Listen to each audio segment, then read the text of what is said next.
नमस्कार, मैं मेहनत सोनू आप सभी का अरोमा क्लासेस पे स्वागत करता हूं। आज मैं आप लोग के लिए बहुत ही महत्वपूर्ण टॉपिक लेके आया हूं जिसका नाम है नदी घाटी परियोजना। जनरली हम लोग क्या करते हैं कि नदियों के बारे में अध्ययन कर लेते हैं, गंगा के बारे में पढ़ लेते हैं, ब्रह्मपुत्र के बारे में पढ़ लेते हैं, सिंधु के बारे में पढ़ लेते हैं, परंतु नदी घाटी परियोजना के बारे में गहनता से अध्ययन नहीं करते हैं। और अक्सर जो प्रश्न है वह नदी घाटी परियोजना से ही पूछे जाते हैं। तो आज के सेशन में हम लोग दामोदर नदी घाटी परियोजना के बारे में अध्ययन करेंगे, जो कि काफी महत्वपूर्ण है। महत्वपूर्ण इसलिए भी है क्योंकि यह भारत का पहला नदी घाटी परियोजना है। दामोदर नदी को एक समय में बंगाल का शोक कहा जाता था, क्योंकि दामोदर नदी बंगाल में बहुत सारी तबाही लाती थी। लेकिन दामोदर नदी पर नदी घाटी परियोजना चलाकर इस नदी पर बांध बनाकर बाढ़ पर क्या किया गया, नियंत्रण किया गया और दामोदर नदी के जल को मानव कल्याण के लिए यूज किया गया। तो दामोदर नदी जो है बहुत ज्यादा प्रदूषित भी थी, जिसके कारण इसको जैविक नदी के श्रेणी में रखा जाता था। तो पूछ भी देता है कि निम्न में से कौन सी नदी है जिसको जैविक नदी कहा जाता है, तो हम क्या कहेंगे, दामोदर नदी। या ऐसे भी प्रश्न दे देगा कि पश्चिम बंगाल का शोक एक समय में किस नदी को कहा जाता था, तो हम कह सकते हैं दामोदर नदी। तो दामोदर नदी घाटी परियोजना क्यों महत्वपूर्ण है, तो अभी जस्ट बतला दिए कि यह भारत की पहली परियोजना में से, ठीक है। और दामोदर नदी परियोजना के विकास के लिए DVC, Damodar valley corporation, Damodar घाटी निगम का क्या किया गया, स्थापना किया गया। तो ये प्रश्न अगर दे दे कि दामोदर नदी परियोजना के विकास के लिए किस निगम का स्थापना किया गया, तो दामोदर घाटी निगम का यानी कि दामोदर वैली कॉर्पोरेशन का स्थापना किया गया। और ये स्थापना कब किया गया, तो 1948 में, 1948 में डीवीसी का क्या किया गया, स्थापना किया गया। 1947 में हम लोग स्वतंत्रता प्राप्त किए और 1948 में डीवीसी का क्या किया गया, स्थापना किया गया। और इसका जो स्थापना हुआ है इस किस पर आधारित था, तो यूएसए में टेनेसी नदी पर एक परियोजना चलाया जा रहा था जिसका नाम था टेनेसी परियोजना। तो पूछ देगा डीवीसी जो है या दामोदर नदी परियोजना किस पर आधारित है, तो यूएसए के टेनेसी परियोजना पर आधारित है। बहुत सारी परीक्षाओं में ये प्रश्न पूछा जा चुका है। तो यह किस पर आधारित था, यूएसए के टेनेसी परियोजना पर आधारित था। और इस परियोजना के अंतर्गत हम लोग क्या किए, दामोदर नदी और इसके सहायक नदियों पर 8 बांधों का क्या किए, निर्माण किए, साथ ही एक बैराज का क्या किए हैं, निर्माण किए। तो पूछ देगा दामोदर नदी परियोजना के तहत कितने बांध और कितने बैराज का निर्माण किया गया, तो दामोदर नदी परियोजना के तहत 8 बांध और एक बैराज का क्या किया गया है, निर्माण किया गया। और कभी कभी परीक्षा में इन बांधों का नाम भी क्या करता है, पूछ देता है। तो आइए एक डायग्राम के माध्यम से समझते हैं। आपको पता भी होगा कि गंगा नदी जो है वह फरक्का बांध के आगे चलकर 2 शाखा में बट जाती है। एक शाखा बांग्लादेश चली जाती है और वहां पे इसको किस नाम से जाना जाता है, पद्मा के नाम से जाना जाता है।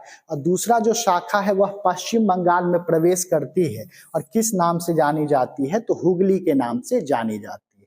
तो दामोदर नदी किसकी सहायक नदी है, तो दामोदर नदी वास्तव में हुगली की क्या है, सहायक नदी है। ये भी प्रश्न पूछा जा चुका है। अक्सर बच्चे गंगा नदी में क्या करते हैं, टिक लगा देते हैं, परंतु दामोदर नदी जो है वह हुगली की क्या है, सहायक नदी है। तो यहाँ देख भी रहे होंगे कि दामोदर नदी को हम किससे मिला दिए, हुगली से क्या किए हैं, मिला दिए।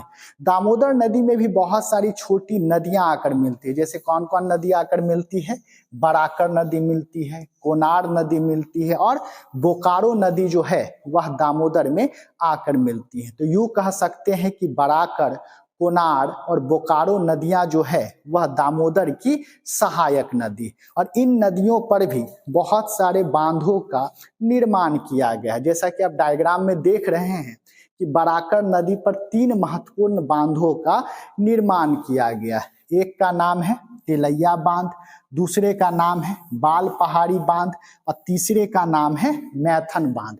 मैथन बांध तो बहुत बार पूछ भी दिया है। तो यदि प्रश्न पूछ दे कि मैथन बांध का निर्माण किस नदी पर किया गया है, तो वह कौन है, बराकर नदी। या दे देगा कि मैथन बांध का निर्माण बराकर नदी पर किया गया है, जो सहायक नदी है। तो बराकर नदी किसकी सहायक नदी है? तो दामोदर की क्या है? सहायक नदी है।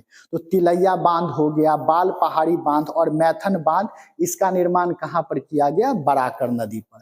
कोनार नदी पर जिस बांध का निर्माण किया गया इसको हम लोग क्या कहते हैं? कोनार बांध के नाम से जानते हैं। और बोकारो नदी पर जिस बांध का निर्माण किया गया उसको हम लोग क्या कहते हैं? बोकारो बांध कहते हैं। इसी प्रकार से दामोदर नदी पर भी कुछ बांध का निर्माण किया गया, जैसे अय्यर बांध का निर्माण किया गया, बरमो बांध का निर्माण किया गया और पंचेत बांध का क्या किया गया है? निर्माण किया गया। बांध के साथ एक बैराज का भी निर्माण किया गया, जिस बैराज का नाम क्या है? दुर्गपुर बैराज है। तो अगर हम सम अप करें तो हम क्या कह सकते हैं कि दामोदर नदी हुगली की सहायक नदी है।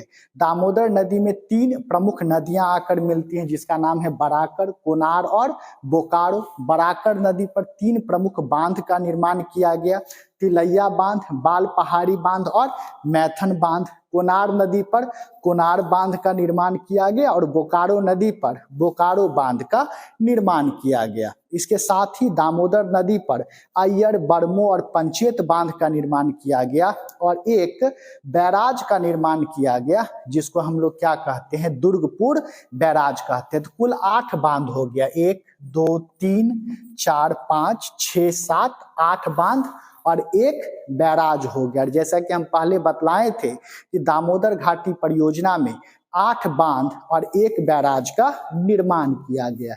और यहाँ पर हम सूचीबद्ध भी कर दिए हैं कि तिलैया बांध जो है ये बराकर नदी पर बनाया गया, बाल पहाड़ी बांध भी बराकर नदी पर है, मैथन बांध जो काफी महत्वपूर्ण है, बहुत सारे परीक्षा में पूछा जा चुका है, मैथन बांध का निर्माण भी बराकर नदी पर किया गया है। कोनार बांध का कोनार नदी पर, बोकारो बांध का बोकारो नदी पर किया गया।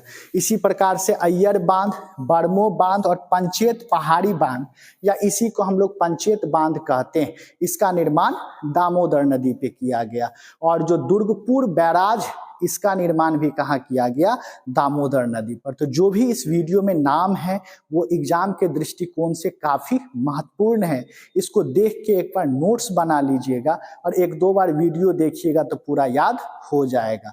अगर ये वीडियो अच्छा लगा हो तो ज्यादा से ज्यादा शेयर कीजिए ताकि हम इस सेशन को आगे कंटिन्यू रख सके। बहुत बहुत शुक्रिया आप सभी का, थैंक यू। मिलते हैं फिर अगले नदी घाटी परियोजना के साथ।